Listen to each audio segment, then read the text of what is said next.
So the censors are completely out of force at the moment, and there is just no reason why they should stop. Like I've always said, the problem with censorship is that the end of it is arbitrary. It's really whatever you can get away with, and it really is just to defend the current status quo. Facebook have banned Milo, Alex Jones, which I thought they'd already banned him, Louis Farrakhan, and other right-wing personalities, one of whom was Paul Joseph Watson, but we'll get to that. Anyway, so they've banned these popular right-wing personalities, citing their content as, quote, dangerous, at least according to Nick Clegg, while announcing a major purge from its platforms. This is really bad, right? It's really bad that they can just get rid of a bunch of people who do have large platforms in the same day because, you know what, fuck it, we don't like them, we think they're dangerous. Well, you never seem to complain about the radical left, you never complain about Antifa. I mean, the closest you've got is Louis Farrakhan, who apparently is a right-winger now, so I mean, I don't even know. But, like, it's never the people who are attacking us in the street, is it? It's always that, and these people aren't causing people to attack people in the street. You've got no evidence of that. You're not even suggesting it. But there are lots of left-wing outlets that are, and yet they're allowed to carry on as if none of this matters. It's just the way things are, isn't it? It's just the bias of the establishment being demonstrable, just being manifested as we go through this. We've always banned individuals or organisations that promote or engage in violence and hate, regardless of ideology. Bollocks. There are loads of Antifa Facebook pages. Absolutely loads of them. And I always see them trying to drum up interest to try and come and attack me. So don't give me that shit. Like, there's a Swindon one, for Christ's sake. Like, you can't possibly say that. And even then, what I mean, that's violence specifically in the case of Antifa, but hate, regardless of ideology, what you consider to be hateful is based on your ideology. It's based on the people who are watching it. Like, for Christ's sake, all of this is so subjective. It's really, really unfair. I don't know how else to put it. The process for evaluating potential violators is extensive, and what's led us to our decision to remove these accounts today. Why not yesterday? Why not tomorrow? You know, I mean, like, for example, Paul Joseph, Milo's not preaching, like, violence and stuff, but whatever, right? But Paul Joseph Watson, what did he do? You know, he was very clean with his use. He didn't try to use any memes or, generally he wasn't satirical. He'd just post, like, news items. These are things that have happened. That's what he's been doing. I mean, I follow him on all these platforms. I know the kind of things he posts, and he's gone as well. It just seems like it's a political purge, doesn't it? Really, I mean, like, and then you get a statement from Alex Jones and whoever just going, well, this frankly is just persecution. But anyway, Facebook told CNN, that they were deemed dangerous after being evaluated in a lengthy process that includes assessing whether the person or organisation has ever called for violence against individuals based on race, ethnicity, or national origin. Well, okay, Paul hadn't. He absolutely had not. That's at least, I mean, if he has, show me. Show me where he's done it. I'll say, well, Paul, that was wrong. Not that I think he should have his account removed, even if he did. He should be punished in some way, have a suspension or something. But a digital death sentence seems a bit much. That's all I'm saying. But it's really not about that, is it? It's really about politics. Let's be honest with ourselves.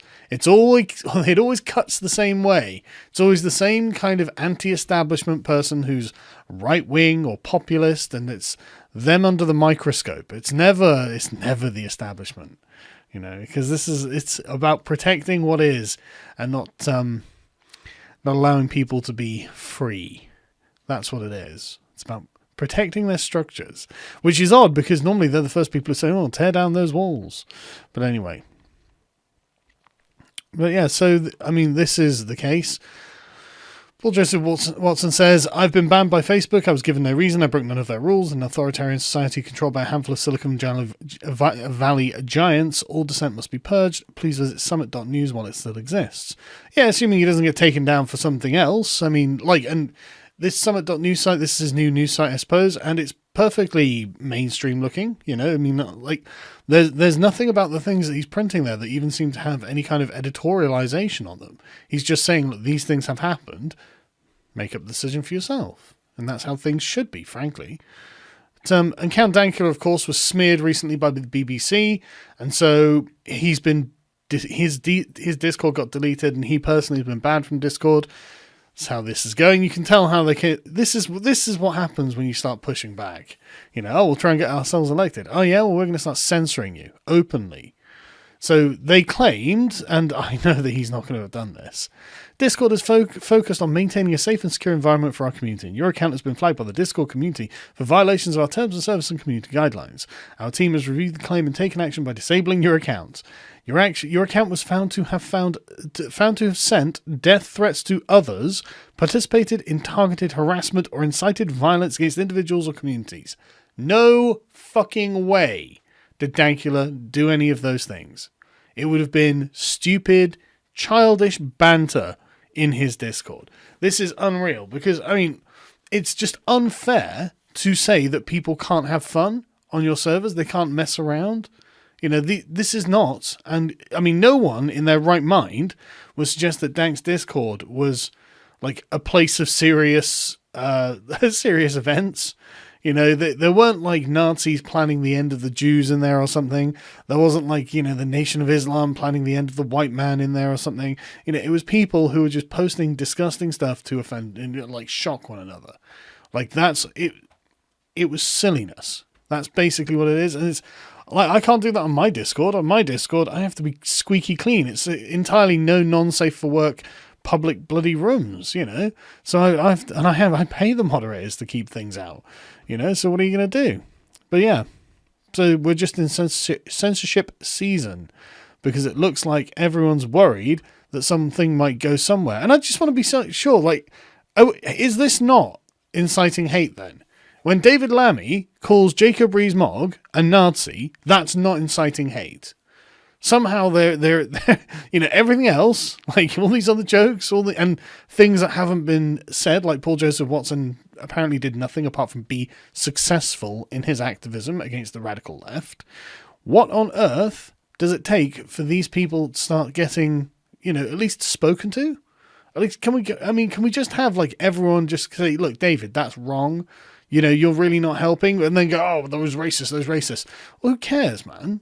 But yeah, honestly, to think that this was not just a political purge is frankly wrong, in my opinion. I think that every political partisan on either side is well aware that this was done because PJW was effective at what he did, and Facebook are tired of getting tons and tons and tons of negative media coverage because the media are trying to drum up hatred against Facebook for allowing Paul Joseph Watson to appear on their platform.